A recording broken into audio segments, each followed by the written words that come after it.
Now back to Inside West Virginia Politics with Mark Curtis.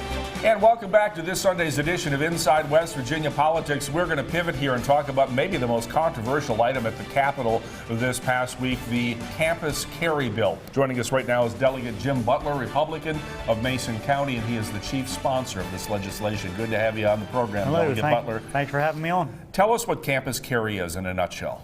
Well, campus carry is allowing students and faculty to protect themselves on campus by carrying a concealed weapon. Why would they need that?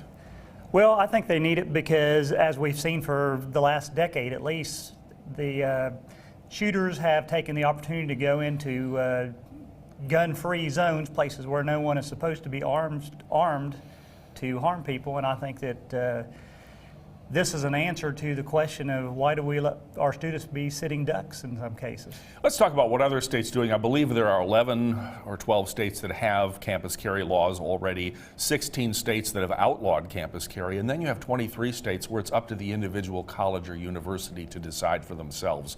Why should we have a blanket rule to encompass all of West Virginia colleges and universities?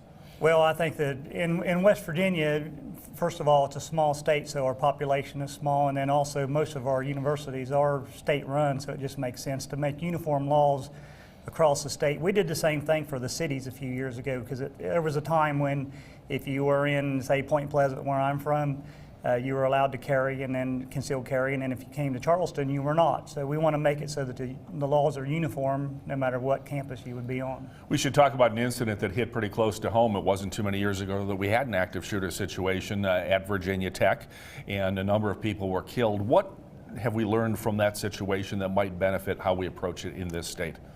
Well, again, I think that what we learned there is that the students were not able to defend themselves, and I remember the conversation back then. I hadn't run for office back then, but people said that, you know, we students, everyone should be able to protect themselves, and then came to Charleston here and got elected, and we passed some gun legislation, and so the idea started coming up. Well, actually, I didn't even realize that students were not allowed to carry on campus if they had a license.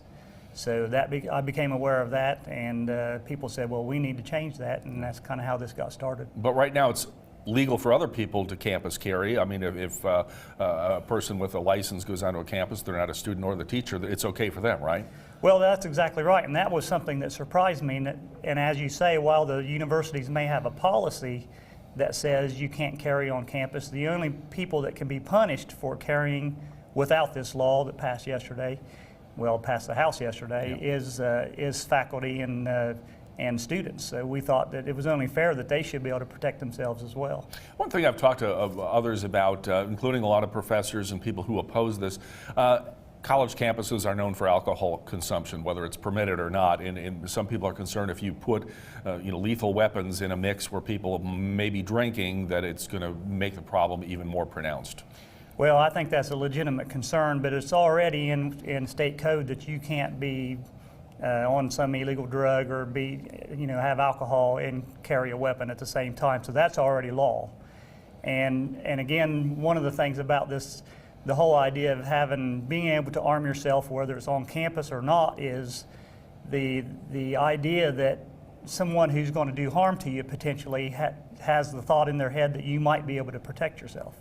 There was an interesting procedural thing that happened when this bill was debated. The Rules Committee took it off the calendar, and a lot of people were cheering. They thought the bill was dead, and then Rules Committee voted again later in the day and brought it back. You guys ultimately passed campus carry in the House. I'm sure there's going to be those that are going to accuse the House of a sleight of hand here. Well, I actually don't know what happened with that. I'm not on the Rules Committee, so I was not in the room when that happened. And we actually, myself as a lead sponsor, I thought that it was dead.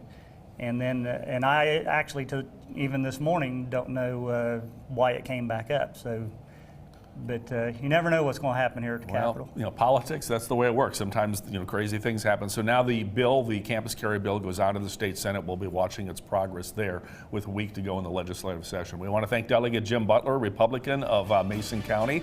Good to have you on the program this week on Inside West Virginia Politics. All right, well, thank you. I appreciate it. And we're going to have an opposing voice on this issue after this break, so don't go away.